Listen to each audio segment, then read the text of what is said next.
Chairman Korangi town Muhammad Naeem شیخ نے کہا ہے کہ 10 مئی یقینی طور پر یوم فضائیہ کا دن تھا اور پاک بھارت جنگ میں جس طرح پاک فضائیہ نے اپنا کردار ادا کیا ہے بتا دیا اور ثابت کر دیا کہ وہ دنیا کی نمبر 1 فضائیہ ہے۔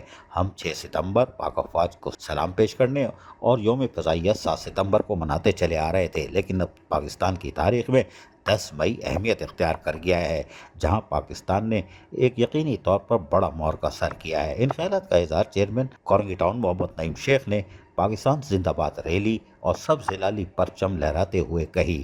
ریلی کے میں شرکاء نے یقینی طور پر فلک شکاف نعرے بھی لگائے۔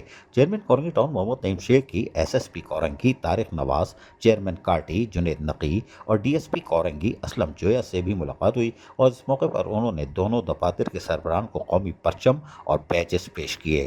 چیئرمین کورنگی ٹاؤن محمد نعیم شیخ نے اس موقع پر بات چیت کرتے ہوئے کہا کہ کورنگی ٹاؤن کی انتظامیہ تمام متعلقہ اداروں کے ساتھ مل کر علاقے کی ترقی اور امن و امان کے لیے کام کرنے کے لیے پرعزم ہے۔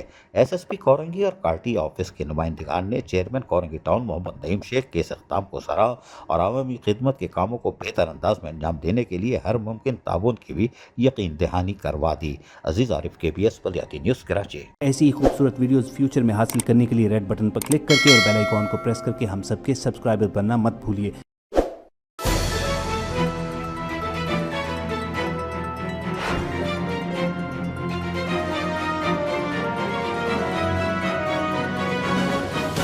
KBS بلدیاتی نیوز